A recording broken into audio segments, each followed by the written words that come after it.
Welcome, everybody. Welcome and bienvenidos to the Design at Large speaker series. Welcome to all of our students here and all of our guests, and also those on Zoom. Today's Design at Large speaker series focuses on transborder regions. We are living in a transborder region here in San Diego.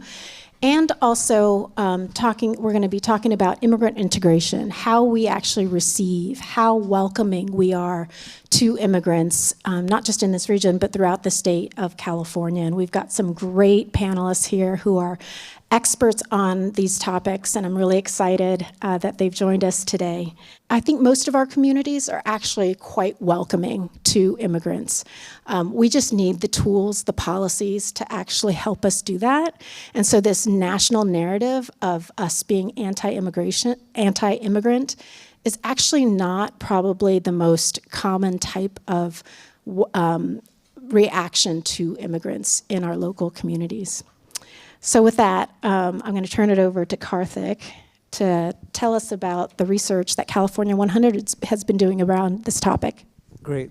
Thank you, Mai. And I started my work at PPIC looking at the integration side first. And in fact, Manuel, I think that was some of the early research that you noticed, right? To think about immigration policy is not just something at the national level, but at the local level as well. And to think about the kind of welcoming policies or the lack of welcoming policies in cities across California.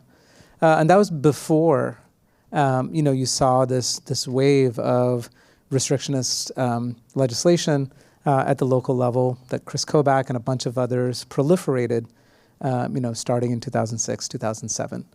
And then, it was important to start paying attention to that wave and that increase, and that informs one of the books I wrote with a colleague of mine, Pratibhan Gulasekaram, about the new immigration federalism. And a lot of that focused on the rise of restrictionist laws and showing how there was a two-level game that was being played at the national level and at the state and local level to proliferate these types of policies.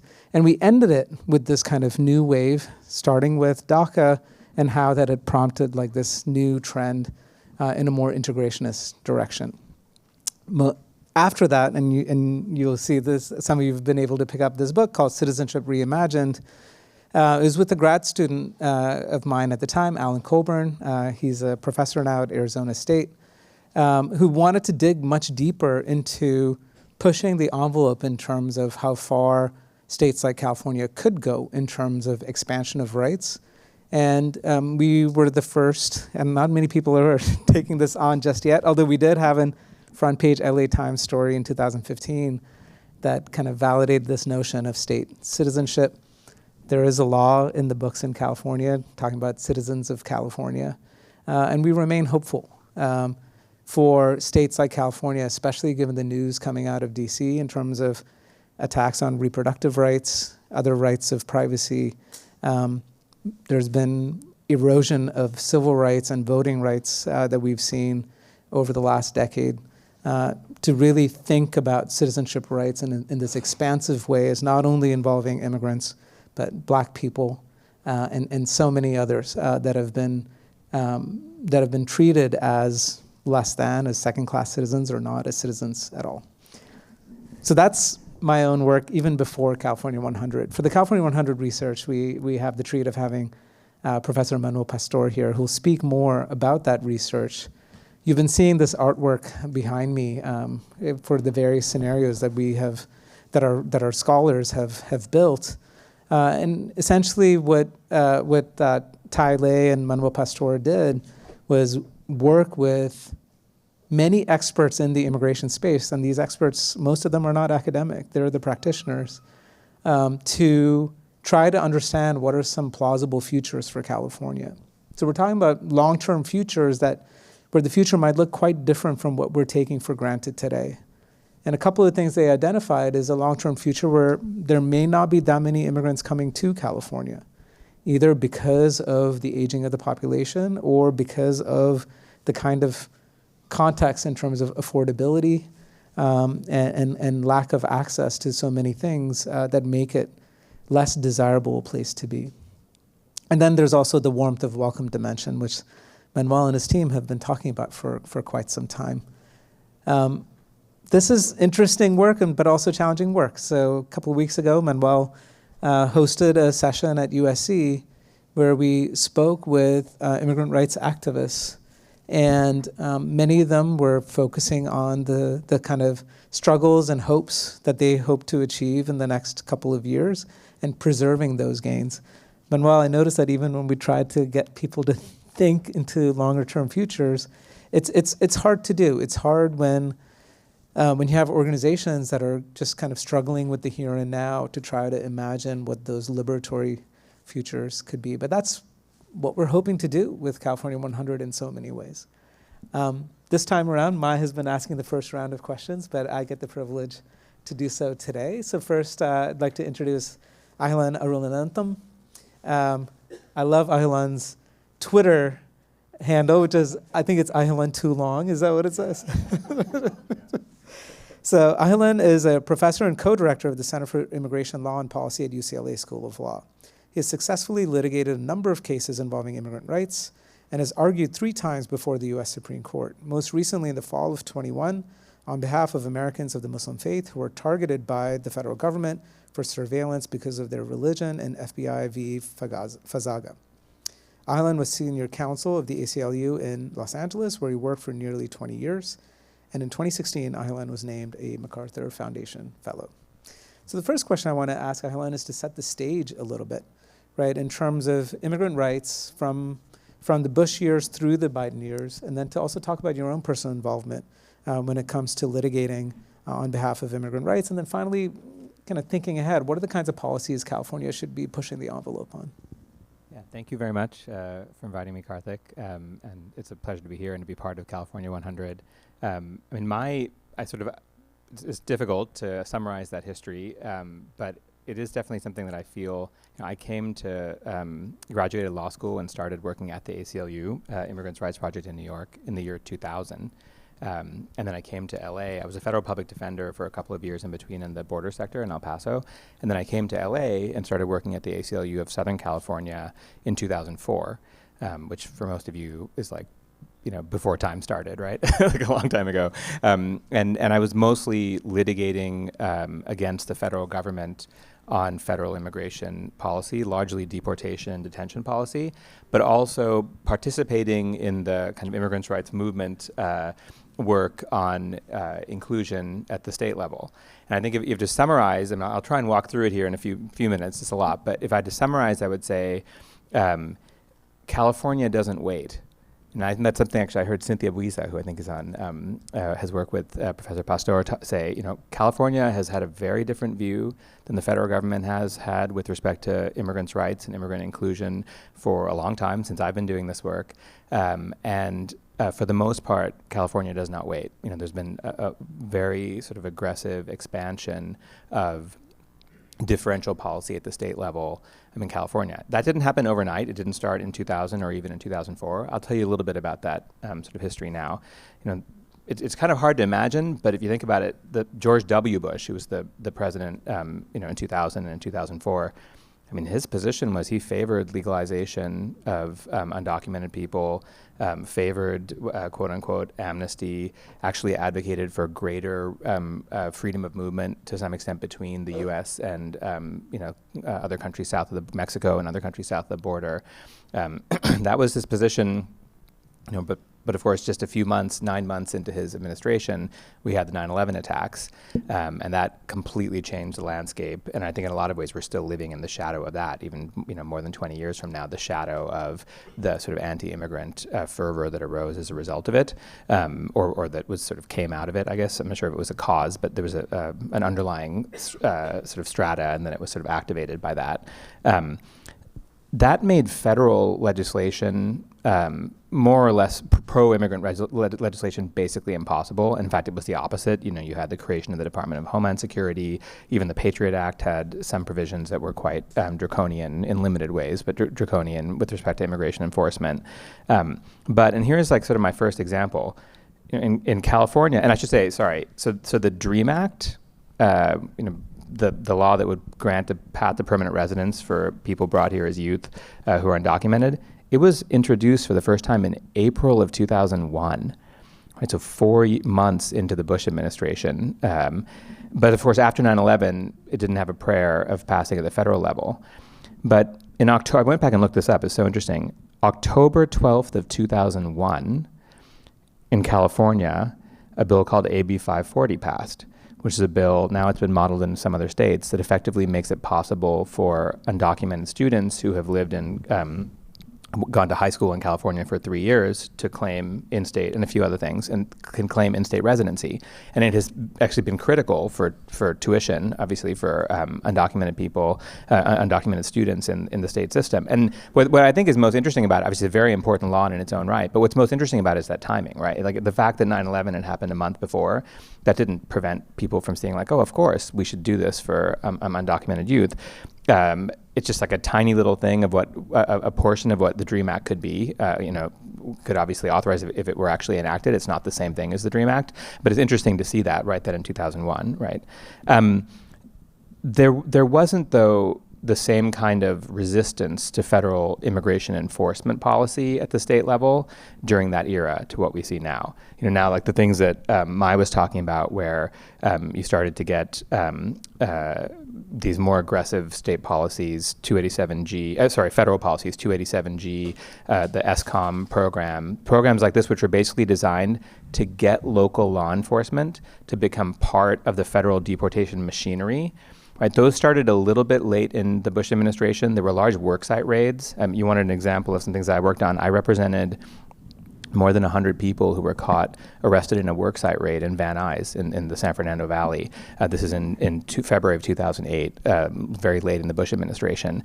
It was amazing. People who had just been living and working in Southern California at a printer factory come to work one day and ICE agents storm the place with heavy weapons. They think they're under some kind of like military takeover or something. The people all get arrested and sent to the detention centers in downtown LA. It means, kids that night are waiting for their mom to come pick them up from school or for dad to pick them up from, soccer practice or whatever. They don't show up. The emergency contacts that called, if that person's not around, the kid gets sent to Child Protective Services. This happened to hundreds of people throughout the country, including right here in Southern California. And at that time, you didn't get, for example, the mayor condemning it, or the governor saying it won't happen, or a mobilization of state resources to counteract that. That wasn't, at that time, it wasn't the concept that the state might so actively resist federal deportation policy. It wasn't kind of in the zeitgeist kind of yet, But that changed.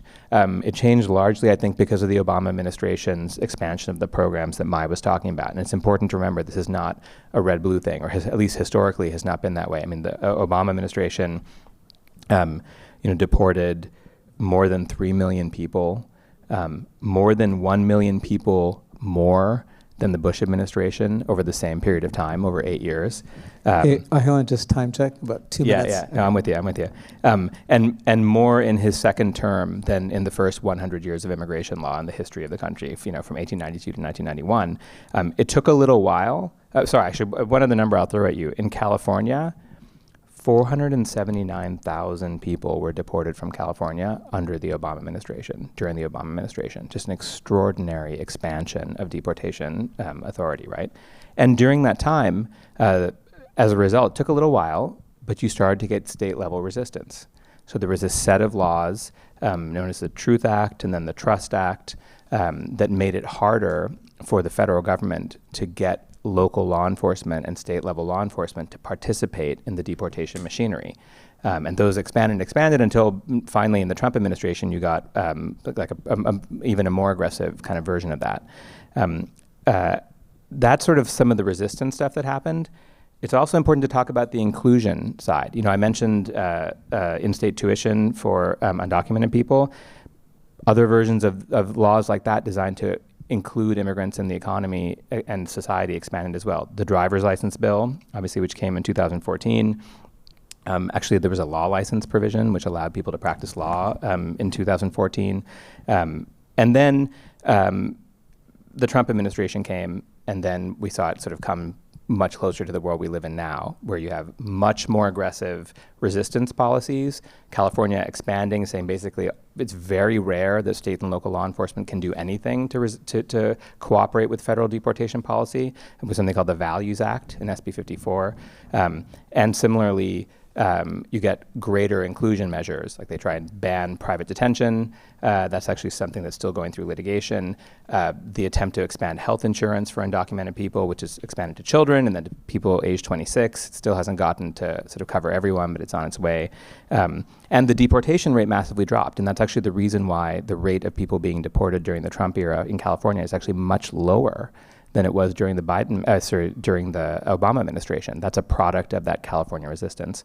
So now I know I'm over time. The last thing I'll say, there is definitely more to be done with this. There's more resistance, still legislation to be done. The Vision Act is one which would expand, make it even harder for the federal government to get state and local government to participate in the deportation machinery.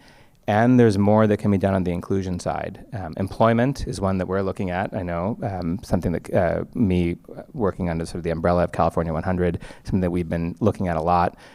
More that can be done on healthcare and in other ways as well. Excellent. Thank you, Helen. And we'll come back in round two of questions on this.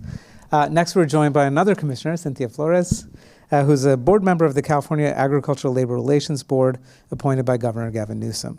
Cynthia was previously a staff attorney with the Coalition for Humane Immigration, CHIRLA, the largest immigrant rights organization in California, and I would say one of the largest in the country as well. Cynthia currently serves as vice president of the Latina Lawyers Bar Association. So Cynthia, can you say a bit more about your own personal journey? And I think it's safe to say you are not speaking as an official member of the ALRB right now.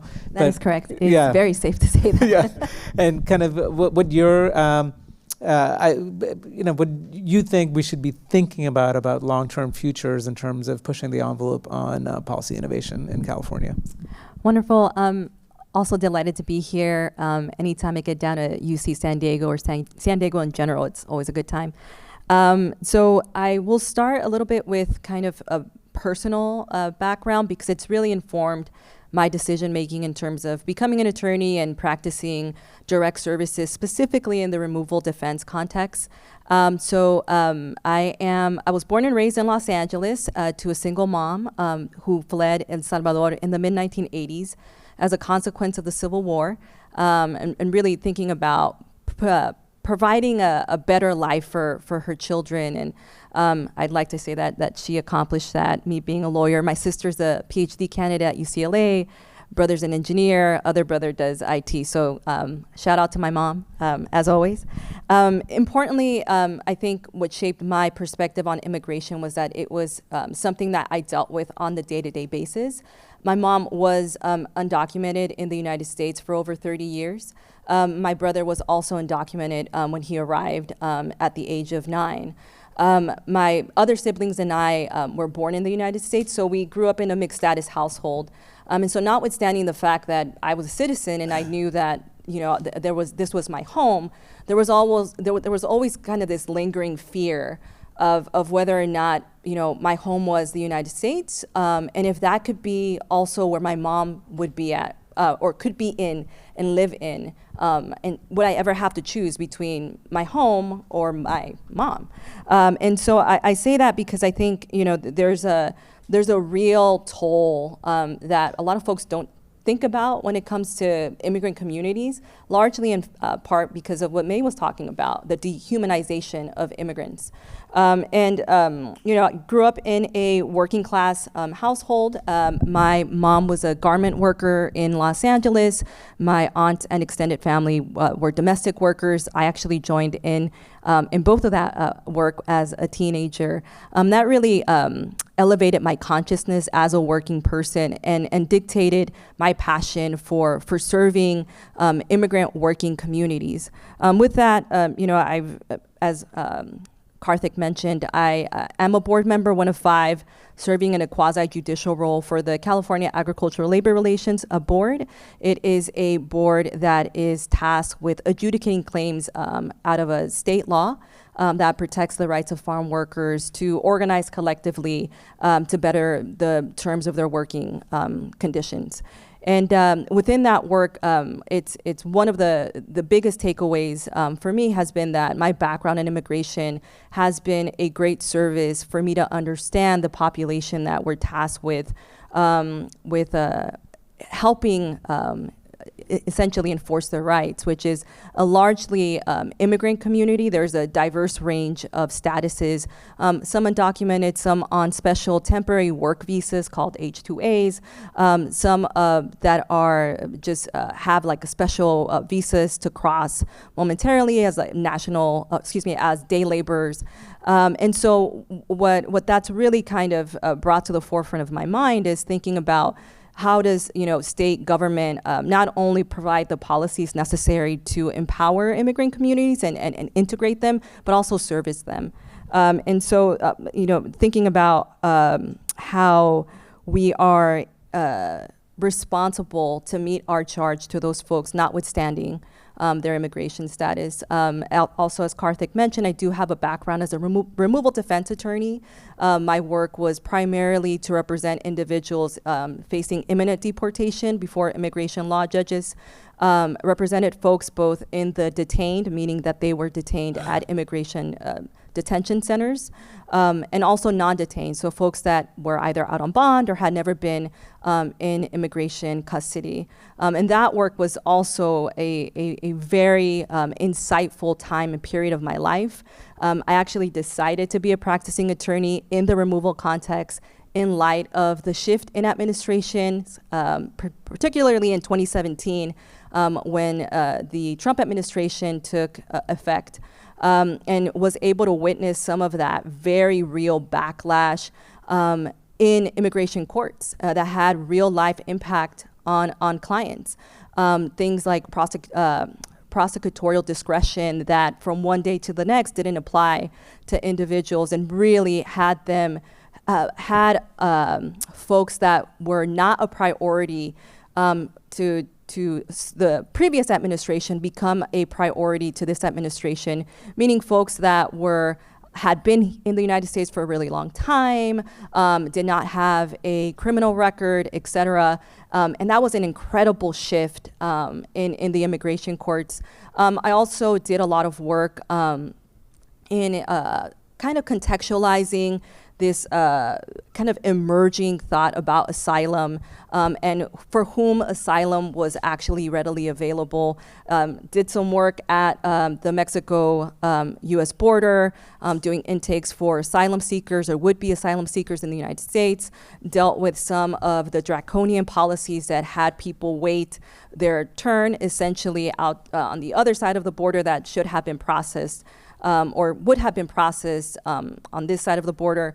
And also kind of reaching that consciousness, working with a lot of folks from the Northern Triangle, which is El Salvador, Guatemala, Honduras, and understanding that, most of these folks are crossing not one, but 2 or 3 borders to even try to assert their claim of asylum in the United States. And so, again, for me, it's very important to kind of have that transborder consciousness, thinking about the cause and effect and how it really does impact folks, not just those immigrants that are, attempting to come to the United States, but also those folks that, are like me, right? U.S. citizens that have families, that live in families that are mixed status. And in terms of, what we can do, I think, to push forward in California, I think we're doing a very good job thinking about creative ways to fully integrate immigrant communities, not just in the sense of honoring their contributions, right, their financial contributions, intellectual contributions, but just recognizing the fact that they're human and they should have access to health care, right? And they should be able to have a secure housing opportunity for them and their family. And they should be able to seek unemployment benefits when they are laid off. And those things, I think, are just the tip of the iceberg. And I think we can think about more kind of civic engagement, participatory measures. But I think that's a conversation for another time, but those things. Well, maybe if not another time, at least in the second round of questions. Next, we have Manuel Pastor, who's a distinguished professor of sociology and American Studies and Ethnicity at the University of Southern California. He currently directs the Equity Research Institute at USC. His research is generally focused on issues of the economic, environmental, and social conditions facing low-income urban communities and the social movement seeking to change those realities. He has a very extensive bio, bunch of books, just got elected to the Academy of American Arts and Sciences. Manuel, so great to have you here. If you can just say a bit more about the kind of research that your team did for California 100, thinking about those kind of some of these critical dimensions that will potentially shape our future. Thank you, Karthik. Thanks for mentioning that I just got elected to the American Academy of Arts and Sciences. And literally when I got the email, I thought it was phishing, right? Like, somebody must be fooling me. I'm not getting in here. So Cynthia's experience is unique and common at the same time. In the state of California, 14% of our population is either undocumented themselves or a U.S. citizen or a green card holder living with an undocumented family member. So this is a bigger issue, the status of mixed status families, than most people think. I'm going to talk a little bit about what we did in the California 100 report. Before I do, I always like to let audiences know that if my voice sounds kind of like soft or tired, like I'm a jazz player who smoked way too many cigarettes, that's not the story. I've got a voice condition called spasmodic dysphonia that, this is true, gets treated once a month with Botox, because that's how we treat everything in Los Angeles, and it tends to make your voice sort of soft. I want to do 40 years of California history in a minute and a half. It's important to realize that in the 1970s and the 1980s, fully half of all the immigrants coming into the United States were coming in through California. And so we had a huge immigrant shock, immigrant wave, which led to a reaction in the form of Proposition 187 in 1994 that sought to strip rights away from undocumented immigrants in the state. And that reaction, we often think of California with its progressive history. We forget what prompted that progressive history was a reaction to the xenophobia. Organizing by immigrants themselves, organizing by their allies, and a recognition that we needed to generate a very different kind of state. And it is the state which wound up with all of the policy moves that you were talking about. So that, I think, was the era of counterreaction. I think it's important to realize that right now we need to be in an era of recalibration. Often, when we think about the future, we imagine it's going to be a continuation of the past. So it's easy for us in California to think, oh, we're going to continue to have a lot of immigrants. But if you looked at the data just from today, the number of immigrants coming into California is half what it was just 3 years ago. The share of the state that is foreign-born has been falling for the last 3 to 4 years. In Los Angeles and in San Francisco, it's been falling for about 7 to 8 years. We're actually becoming immigrant poor. And while we had a sort of political reaction of trying to keep immigrants out, the real task of California is to hold on to the immigrants we've got and to attract new immigrants to come to the state with their work energy, their entrepreneurship, their intellect, their ability to create, etc. Now, when we look forward then, what are the trends we need to be paying attention to? First is what I just mentioned, the demographics, that we're actually losing immigrants to other states. Why are we losing immigrants to other states? Well, Texas may say bad things about immigrants, but you can buy a home there. And so increasingly, the issues of immigrants in the state are about economic mobility, wage growth, housing affordability, etc. And that means that California needs to move past its welcoming rhetoric and actually create welcoming policies that will allow people to succeed. Second, we need to recognize in this changing demographic that we've got a very different set of immigrants who are coming. In 1980, I think it was, that we calculated, it was 1990, I'm sorry. Half of all the immigrants who'd arrived in the 2 years before 1990 were from Mexico. Do you know what the share of immigrants who arrive from Mexico is in the current period?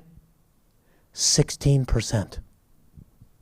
So we now have a lot of immigrants coming from Asia, coming from Central America, etc.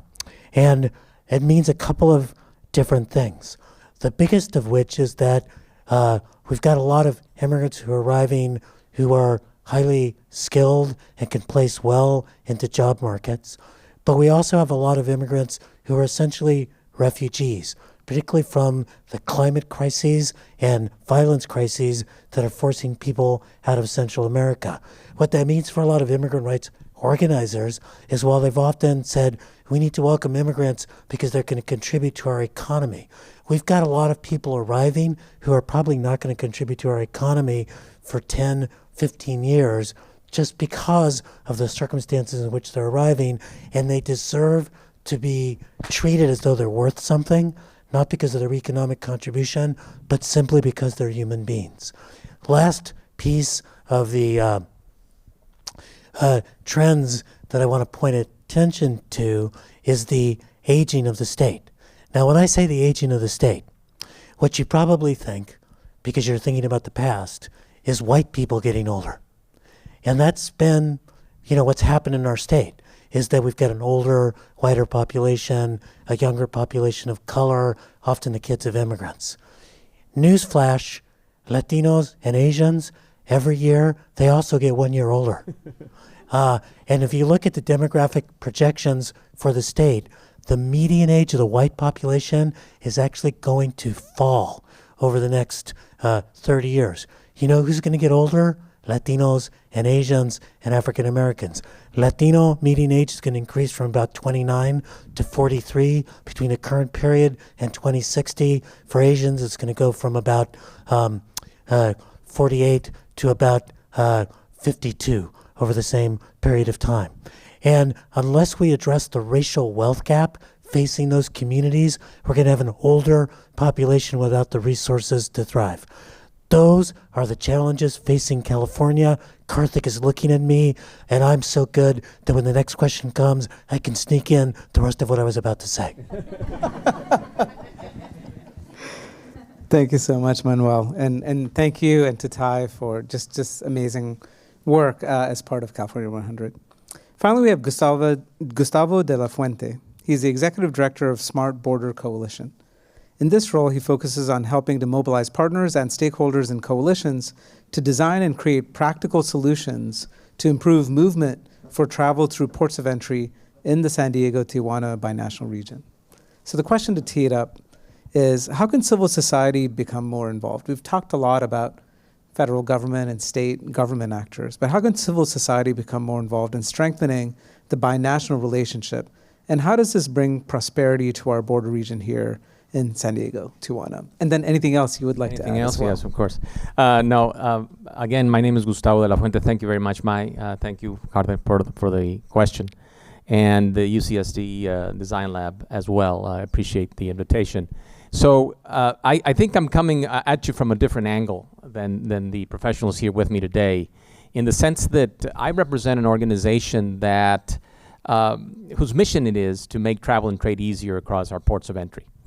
And when we look at our ports of entry, I'm looking at the San Diego County and Tijuana metropolitan area region.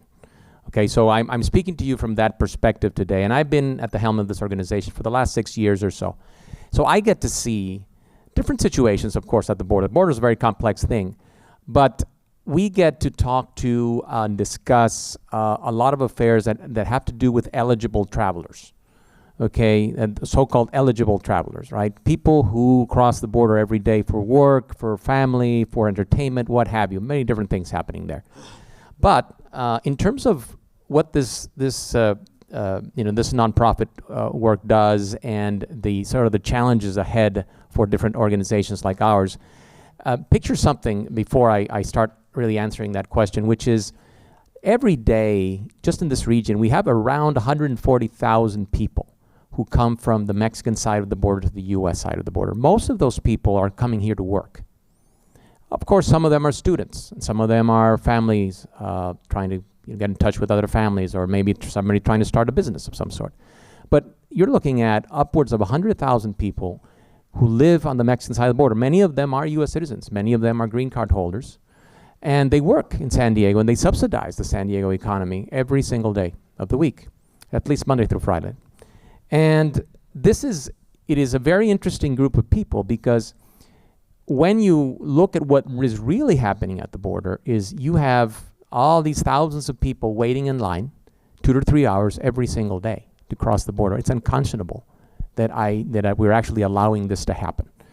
And to answer a bit of your question is that part of the issues that I see with bilateral or binational organizations like the Smart Border Coalition is that we're a small organization. I mean, we are small, but we have some very civically minded and very successful business people on our boards. Okay, so we have people like Marion Walshock, represents the UC system here.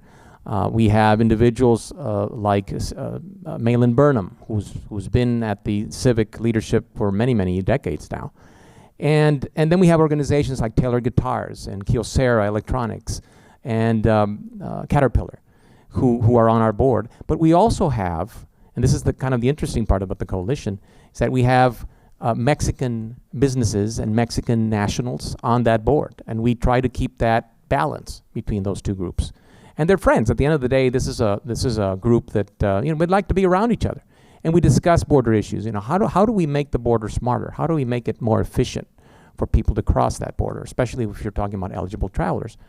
Now, obviously, a lot of things get in the way here. And one of those things that gets in the way is that we're still, even though we have these well-known people on our board, we're a small organization when it comes to staffing, when it comes to resources to make things happen. And a lot of what happens with our organization happens with many others.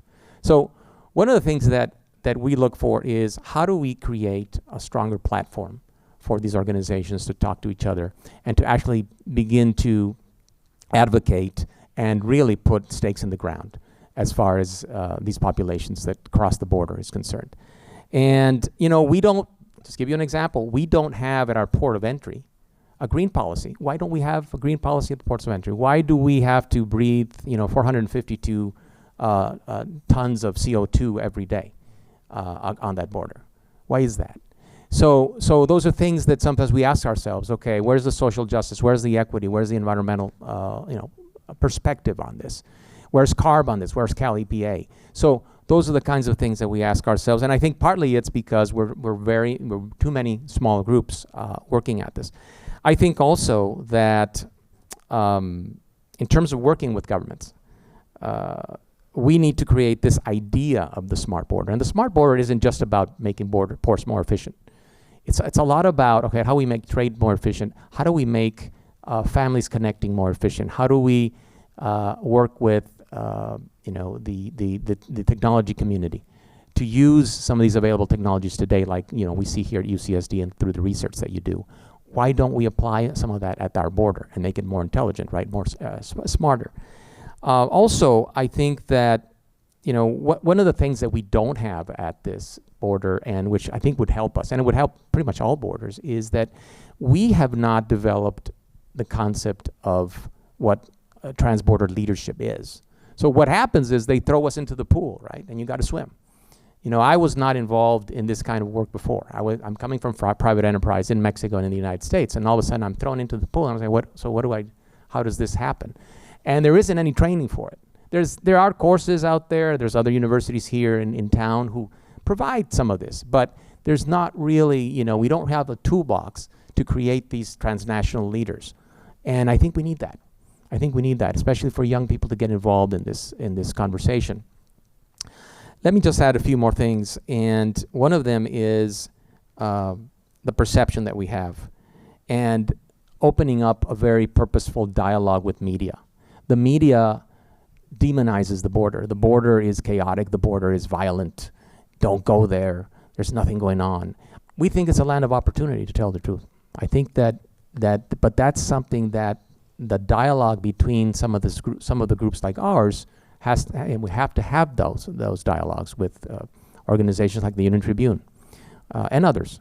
But I think that plays a big role in the perception that people have about the border and of migration, right, of individuals. Let me just add a couple more things that I think we really need to do. One of them will sound a little bit counterintuitive. I say we must have a short-term problem-solving mentality.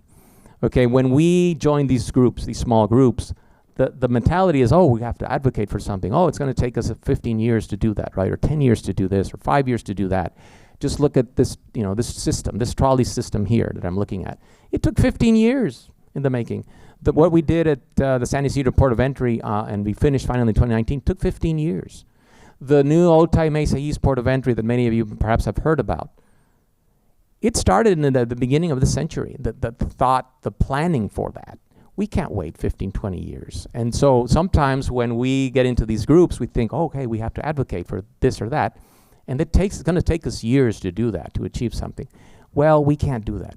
We have to be more, executive in what we do, and we have to be shorter term in the sense that there are wins, there are accomplishments that we can guin from the border, but we have to work with other groups to do that. And we're not very good at it. I think we need to be much better at it. The last point is I think we have to be very questioning of our elected officials. Usually what happens is that we're too deferential. The congressional delegation comes here and we sit down, we discuss the border, and they say 2 or 3 things and we all applaud. And at the end of the day, what you want is to sit down with these people and say, look, so what are you going to do about staffing with Customs and Border Protection? They have staffing issues. Okay, they're getting all kinds of migrants coming to the border. They don't know how to deal with that sometimes. Okay, then you have other situations like new infrastructure. So how do you handle that, and how do you make things happen? And many of our politicians, what's going on is that they're very inclined to a particular party. It doesn't matter which party it is, but sometimes they're very intensely involved with the border, and they talk about the issues, and they talk about water and the environment, and they'll talk about the port of entry and the new port of entry, how that's great for the region. However, we don't have any staffing for that port. That's going to be the challenge. So, and then all of a sudden, it's quiet. There's nothing going on. And then we say, okay, so what's going on in Washington? Why aren't they responding? And maybe they've got other things taking up their time. And so I think it's a struggle. It's kind of an up and down, in my experience, it's been an up and down battle to get things to happen. And I come from the world where we got things to work. We got things to happen. However, we did it, but we made it happen. So that there's always these issues with small groups like ours. I think there's plenty of opportunity for us to grow. But I believe we have a tremendous opportunity at the border. It's just that we need to treat the people who are crossing. And by the way, 80% of the people who cross every day, pretty much every day, they're known travelers. These are not people that you have to process and spend a minute in line, the officer actually talking to them. These are people who we know who they are. I mean, the Customs and Border Protection knows who these people are. Now, we have another issue with people going south. Yeah. Right? Those people return. Gustavo, thank you. I'm gonna have you pause there. I went over, but that was my last point. That's okay. Thanks. So, 1994 was a very momentous year, right? Prop 187, and also O.J. Simpson's Bronco chase. I mean, that's kind of emblazoned in my mind. I wanted to talk about what Manuel said, which is welcoming policies. We need to have more welcoming policies because our demographics are changing. There are fewer immigrants staying in California. We actually lost population in California for the first time, right? These last few years. And, there's the typical policies like affordable housing and higher wages. But Cynthia and I were talking about giving rights to undocumented immigrants that we haven't given them rights to. Things like voting, for example, voting rights. So if you think about if we think outside of the box or think about new ways in which we can make this state more welcoming, what would that look like? How could you reimagine how we could make this state more welcoming so that immigrants do stay here and they thrive and they benefit from being a California citizen? I'm just opening it up to everybody, and then I'll open it up to the audience to ask questions. So I think you suggested something very important. That's certainly something Karthik has been thinking about, which is what's this version of state citizenship and being able to access stuff. I did want to say that I think this is also necessary, in the California 100 report, we offer 4 scenarios, but the 2 most relevant to this discussion are, 1, all talk, no action, which is that California can have a very welcoming rhetoric, but actually not do anything like fix the border or provide health care or et cetera. And then another scenario we had is California for All, which would involve some of these policies and also involve waking up about a very particular thing I want to make sure we plant in the audience's mind, which is to understand that in our modern economy, behind every software engineer is an army of nannies and food service workers and gardeners, and the part of the state that has the highest share of people who are undocumented is the Silicon Valley.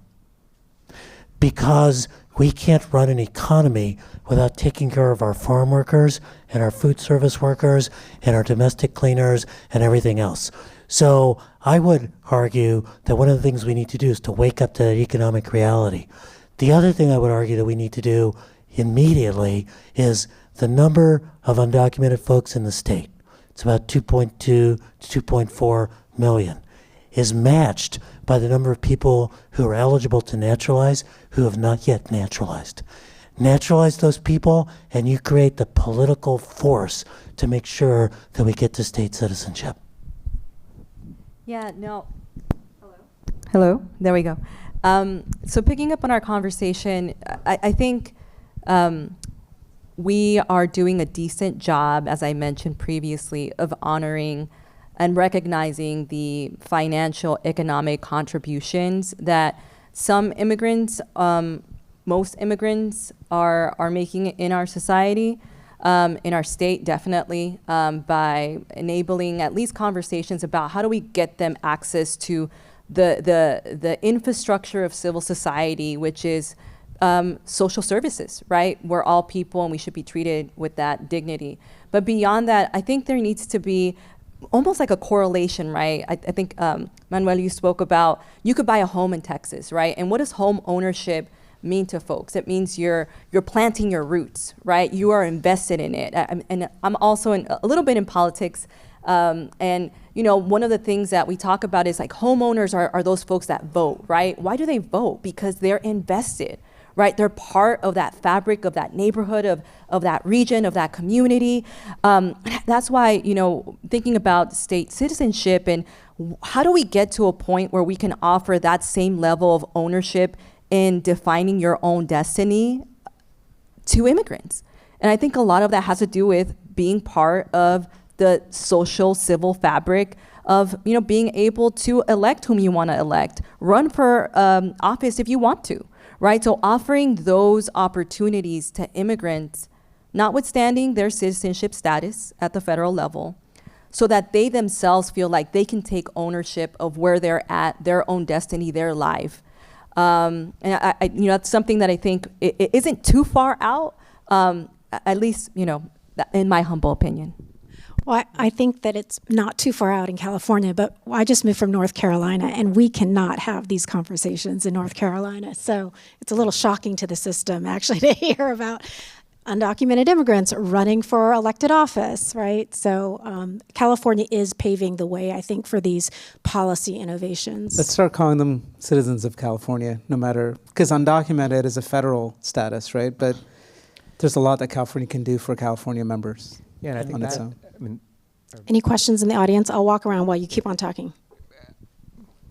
I was just going to say, I think certainly political rights is one area where the state has a lot of power and the federal government doesn't have a lot to say about it. So I think there's a lot of logic to pushing that bound. It's very well established in law that you can change. You can't do it for federal elections, but you can change, you know, the membership criteria for all these, you know, so many important state offices in the way that we're talking about. I think that's important. Just very quickly, I was going to say we touched on it earlier about healthcare.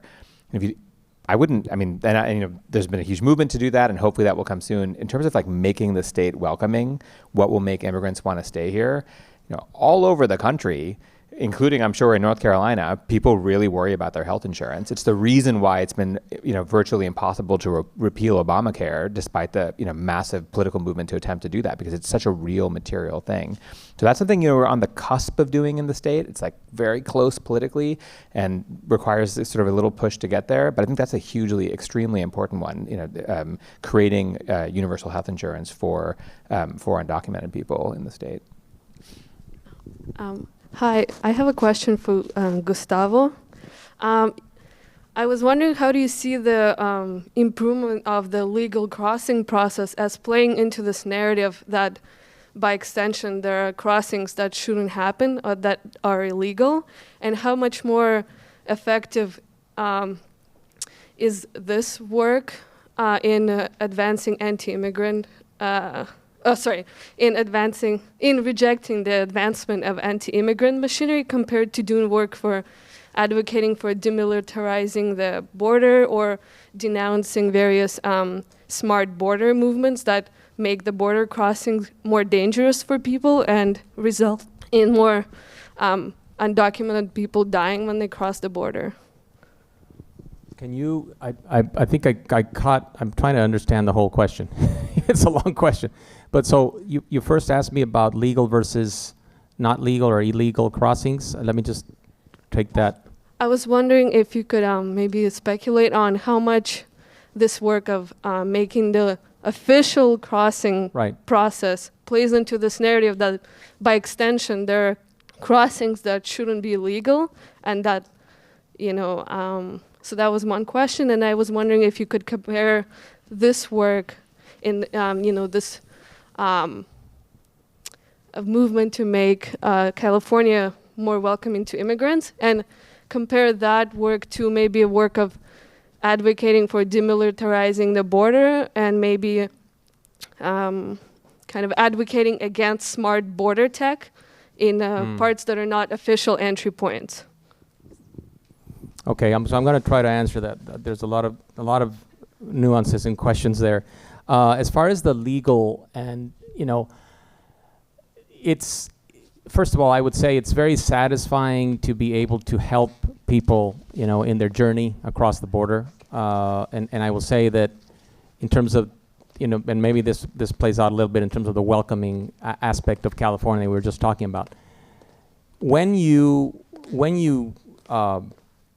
fly from London to, I don't know, LA, when you get to the line, right, and you get to the officer, usually somebody's going to tell you, welcome to the United States, right?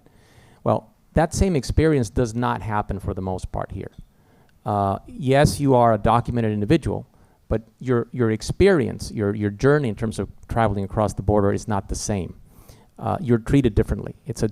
Usually you are. I mean, and so a lot of this aspect is, what does the whole experience look like for a traveler, right? For a documented individual. Very different from, of course, somebody who needs to get to the border as an asylum seeker, is perhaps not even going to go through the typical ports, will go through some of the breaches along the line, or maybe there's places where there's no fencing.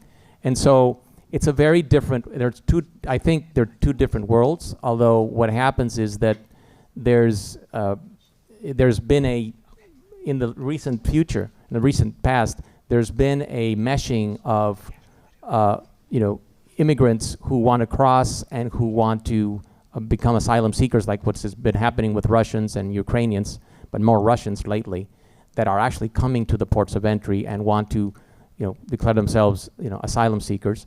And, that's always been an issue because, the authorities there, it's difficult for them to, handle all this, to manage these people. So a lot of this is, if you look at it in terms of management, it's border management, what it is. And I think there's plenty of opportunities there. So I think there's a lot to do in that space of legal travel or documented travel through our ports of entry.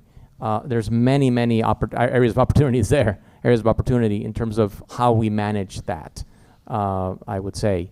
And in terms of, you mentioned about maybe creating a demilitarized zone out of the border, or maybe not using sort of intrusive technology for individuals crossing. I believe you referred to that as well. I think that the way that we're viewing that border needs to change. What we do, generally speaking, is we view the border as a point on the map, and it's a very small point on that map where people get across. And our concept of the port should not be that. The concept of the port should be much, the line must be drawn way, way back, because many people make their lives out of the border, right? They go to the border, they're around the border, but we tend to create a pressure point, a very, very intense pressure point at each port of entry. And it's a very small space on the map. But if we were to take that periphery, that border line, and go beyond and take it back some miles or a good number of miles, then you'd look at the border very differently in terms of who's traveling. But if in terms Gustavo, I'm going to Yes. have you pause Sorry. there, and thank you for that. We will have more time after this for you to come up and talk to our panelists, but we're running out of time. Did you want to say one quick thing? Yeah, one quick thing, which is about North Carolina. That'll be good for you. I think it's important to realize that California needs to get this right. A quarter of our state is immigrant. About a third of our labor force is foreign-born. Half of our children have at least one immigrant parent. We have the most settled immigrant population in terms of years in country of any state in the United States. And 2/3 of our undocumented immigrants have been in the state for longer than a decade. We need to get this right for the future of California, but we also need to get this right to show North Carolina that their xenophobia is not going to pay off. And that if we really move from immigrant integration to immigrant inclusion, full political rights, access to services, etc., that we will make our economy and our society hum and be an example to the rest of the country so that North Carolina changes its ways. Thank you. That's a great segue to a video that I'm going to show you about our World Design Capital 2024 designation, because that is precisely what we want to do between now and 2024 and beyond, which is the designation is for this region, San Diego, Tijuana, and we want to reimagine what home is for this region, for people who live here, for the future generations. And so we are going to be working on this initiative. And for those students that are here, if you want to find out more and become a part of this initiative, volunteer or work with the World Design Capital Initiative, stick around. I'm happy to answer any questions. There's going to be a QR reader where you can find out more information, but go ahead and play the video. San Diego, Tijuana, World Design Capital 2024. From global pandemics to climate change, contentious geopolitics to calls for social justice and inclusivity, many around the globe are rethinking ways to solve complex problems. San Diego, Tijuana is on the cutting edge of addressing these challenges. Our two independent yet deeply connected cities are using design-driven innovation to meet those issues head-on, with histories, cultures, resources, and challenges that are both shared and distinctive. Our communities know our future is autonomous and collective. By recognizing our similarities and embracing our differences, we are rewriting border narratives, setting new standards for global partnership, and redefining what a binational home can be. Home is where life takes root. Home should be a sanctuary, a place of love, security, stability, a place that welcomes all people and species, temporary and permanent. But for some, that home does not exist, and we believe that through design, we can elevate everyone's experience of home. Welcome home. Whether we are designing a product, a production, a system, a communications tool, or an experience, in our binational region, home stands for the key values we hold ourselves to. People are at the center of everything we do. Human-centered design has begun to influence our government, social systems, and industry. We celebrate the diversity of people, cultures, and disciplines that make our region unique. We're home to some of the world's most avant-garde thinkers, makers, and doers, who understand the border is a wall as well as a bridge. Our environment and architectural tradition reflects that experimental approach, fusing history and future. San Diego, Tijuana has been a home for cross-border policy innovation and cultural exchange for decades, in spite of a border that artificially divides us. Using creativity, innovation, cutting-edge scientific research, mobility and infrastructure development, and complex systems of cooperation, transformative changes are already reshaping our landscape, society, and economy. That's because discovery is in our DNA.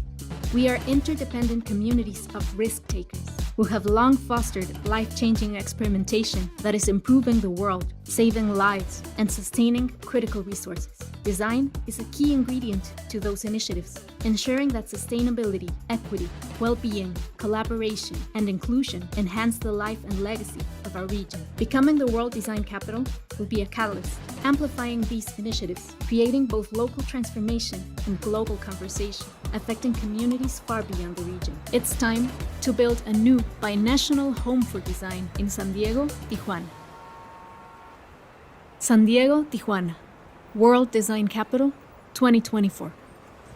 Well, thank you, Mai, and the Design Lab here at UC San Diego. It's just been incredible. Our team members have been here earlier today. I'll end with 3 things in less than a minute. Right. One is just thank you so much to our panelists.